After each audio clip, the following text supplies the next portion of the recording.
ये रात के 3:30 बजे थे। सराय वालों ने हमें बताया कि आप इसी वक्त ही निकल जाएं, स्नान के बाद पालकी दर्शन के लिए 5 तो आपको बज ही जाएगा। तो हम उसी वक्त ही सराय से निकल पड़े गोल्डन टेम्पल के दर्शन के लिए। ये हम रात को थके हुए गोल्डन टेम्पल ट्रेन से 12-1 बजे ही पहुँचे थे और 3:30 बजे हम निकले। तो हमने रिक्शा कर लिया। रिक्शा महाराजा रणजीत सिंह के स्टैचू से होता हुआ छोटी गलियों से निकलकर एक दूसरे गेट से हमें स्वर्ण मंदिर के स्वर्ण मंदिर तक ले गया।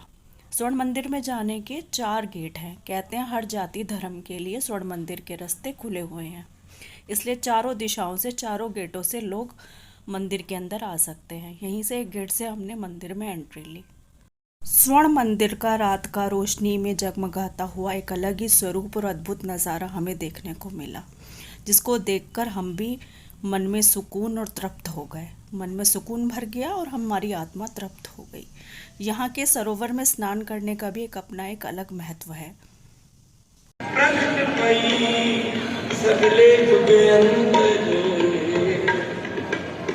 गुरु नानक की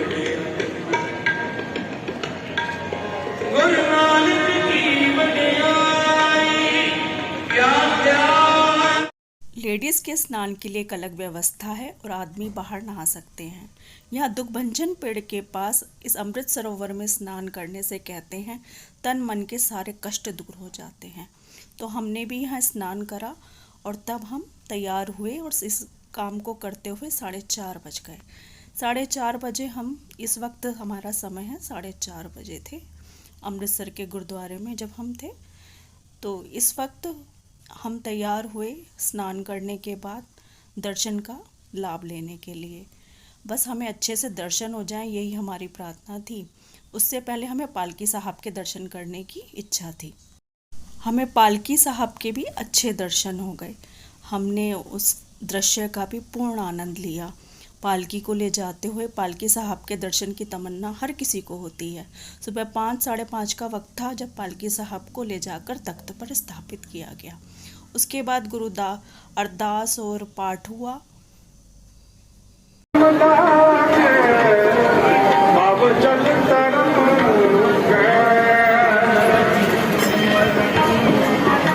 बाद दर्शन के लिए हम लाइन में लगे। लाइन काफ़ी लंबी थी। अरदास और पाठ होने के बाद लाइन काफ़ी देर तक ही लगी रही। इससे आगे के फोटोग्राफी करना मना था, तो स्वर्ण मंदिर की रिस्पेक्ट करते हुए हमने आगे फोटोग्राफी या सीन कैप्चर तो नहीं किए, पर यहाँ हमें दर्शन करने में 8:30 बज गई थी। दर्शन बहुत अच्छे हुए, हमें दर्शन का अच्छा लाभ मिला, ईश्वर की कृपा थी और आप सबके भी नाम का मैंने वहाँ माथा टेक ही दिया। बहुत अच्छे दर्शन हुए मेरे आज। और ये है बाहर का दृश्य स्वर्ण मंदिर का, जो कितना अद्भुत और निराला लग रहा है। ये सुबह के 8:45 का वक्त है। स्वर्ण मंदिर की आभा देखते ही बन रही है। बाहर कितनी खूबसूरती और शांति है। आज राष्ट्रपति का दौरा था, तो काफ़ी ऑफिसर्स भी वहाँ पे काम पे और अपनी ड्यूटी पे लगे हुए थे। ये स्वर्ण मंदिर का अद्भुत नज़ारा। यहाँ से हम आगे चलते हैं। अमृतसर स्वर्ण मंदिर के नाइट व्यू के भी कुछ क्लिप्स मैं आपको शेयर करती हूँ, देखें।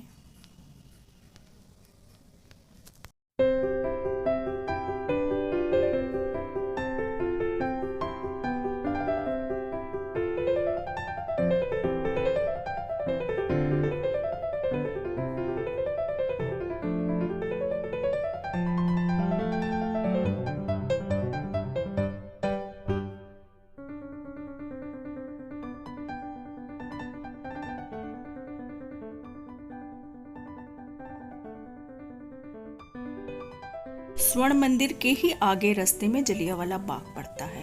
चलते हुए हम जलियांवाला बाग पहुंच गए और हमने वहां भी जलियांवाला बाग को देखने का भी मन बना लिया। जलियांवाला बाग के अंदर हमने जाने का मन बनाया और देखें आगे सामने से एक संकरा गेट है।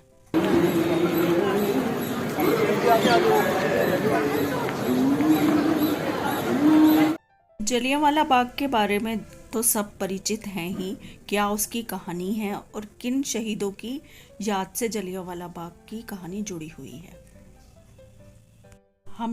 हमें पता ही था जलियांवाला बाग की एंट्री का केवल एक ही गेट था और यह एंट्री बहुत संकरे गेट से होकर जाती थी। यह एंट्री आज भी वही है। हमने जलियांवाला बाग के निर्मम हत्याकांड के बारे में तो सुना ही है, हम जानते ही हैं। 13 अप्रैल 1919 को रॉलेट एक्ट के प्रोटेस्ट में कुछ लोग यहाँ इकट्ठे हुए थे, जहाँ जनरल डायर ने गोलियां चलवा दी थी और काफ़ी निहत्थे लोग, काफ़ी सैकड़ों लोग इस निर्मम हत्याकांड में मारे गए थे। यह एक बहुत निर्मम और बर्बरता कहती है अंग्रेज हुकूमत की। इस संकरे गेट की और एक ही एंट्री, बाहर आने जाने का एक रास्ता होने के कारण लोग जलियांवाला बाग से निकल नहीं पाए थे और गोलियां चलने पर यहाँ निर्दोष निहत्थे लोगों मारे गए थे। जलियांवाला बाग की इसी कहानी को कहते हुए यहाँ गैलरीज बनाई गई हैं, जहाँ प्रत्येक गैलरी में कुछ ना कुछ कहानी इस हत्याकांड के विषय में बताई जाती है स्क्रीन के थ्रू। और इस पहली गैलरी में हमने एंट्री ली, जहाँ महाराजा रणजीत सिंह का स्टैचू और बंदा बहादुर का भी स्टैचू था और यहाँ प्राचीन पंजाब के बारे में भी कुछ लिखा हुआ था।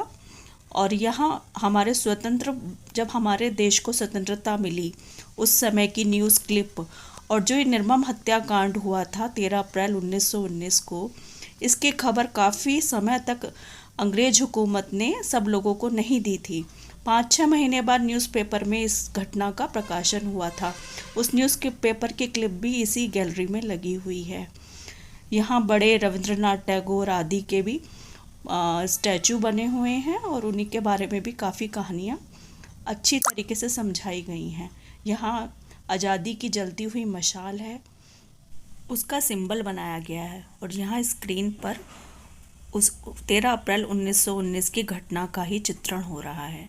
आगे ये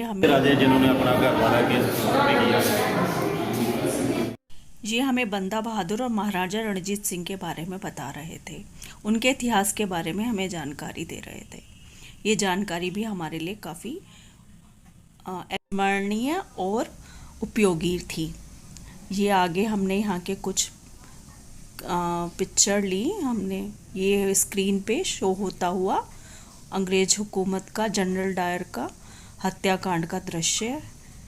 इस गैलरी में भी काफ़ी वार के बारे में, हमारी स्वतंत्रता युद्ध के दौरान भारतीय राष्ट्रवाद, निष्ठुर कानून, रॉलेट एक्ट का प्रोटेस्ट क्यों किया जा रहा था, कैसा निष्ठुर कानून था वो, उसके बारे में काफ़ी जानकारी उपलब्ध थी इस गैलरी में।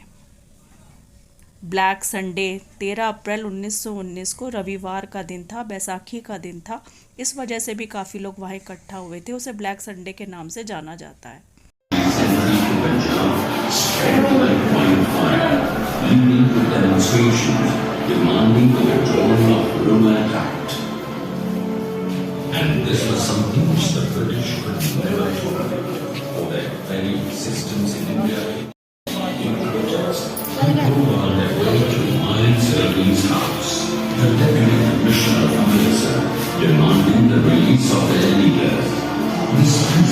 जलियांवाला बाग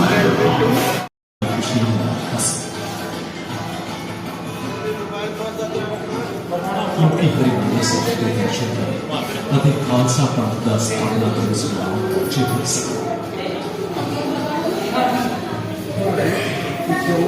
ਕਾਂਗਰਸ ਦੇ ਨੇਤਾਵਾਂ ਨੇ ਜਲਿयांवाला ਬਾਗ ਵਿੱਚ ਇੱਕ ਸਭਾ ਕਰਨ ਦਾ ਫੈਸਲਾ ਲਿਆ ਸੀ।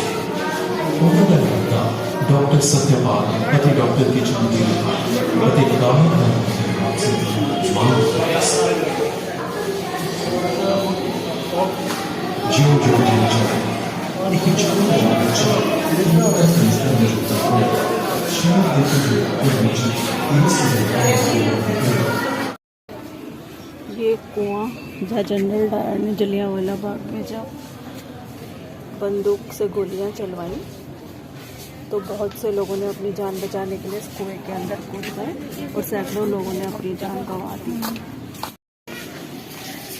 ये हैं दीवार पे गोलियों के निशान, रेक्टेंगुलर और सर्कुलर। जहां लोगों पर गोलियां चलाई गई।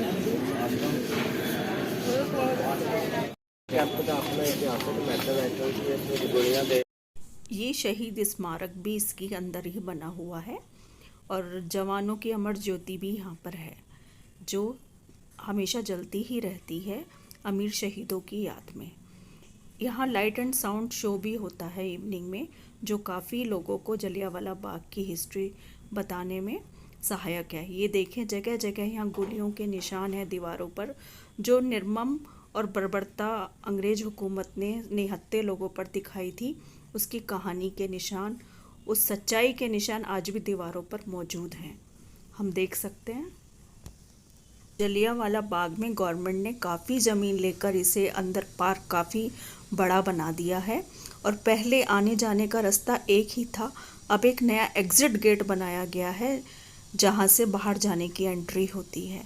ये देखें सामने दीवार, जहां गोलियों के निशान आज भी हैं, जिन्हें सर्कुलर और रेक्टेंगुलर करके दिखाया गया है। गोलियां आज भी वहां लगी हुई हैं, जो उस निर्मम हत्याकांड की याद के रूप में, उस बर्बरता की कहानी बताते हुए वो निशान आज भी हैं, दीवारों पर मौजूद हैं, जिसमें काफ़ी निहत्थे सैकड़ों लोगों ने अपनी जान गंवा दी, जो बैसाखी के मेले पे यहाँ इकट्ठे हुए थे। जलियांवाला बाग के बाद हम बाघा बॉर्डर गए। बाघा बॉर्डर के बाद शाम को हमने लंगर नहीं चखा था स्वर्ण मंदिर में, हमने सोचा कि चलो लंगर को चखा जाए। ये हेरिटेज स्ट्रीट है, देखे रात की रौनक और जगमगाहट, कितनी रौनक है यहाँ। ये स्वर्ण मंदिर के बाहर का दृश्य है, वहाँ जाकर रात में हमने लंगर को चखा और अमृत को चखा और स्वर्ण मंदिर के सुंदर दर्शन के लाभ लिए। स्वर्ण मंदिर में जाना एक मैं तो मानूंगी मेरे जीवन के अनमोल पल थे, जहाँ मैंने इतने खूबसूरत दर्शन करे दरबार साहिब में माथा टेक कर। यदि ये वीडियो आपको अच्छी लगी है तो प्लीज़ शेयर एंड सब्सक्राइब।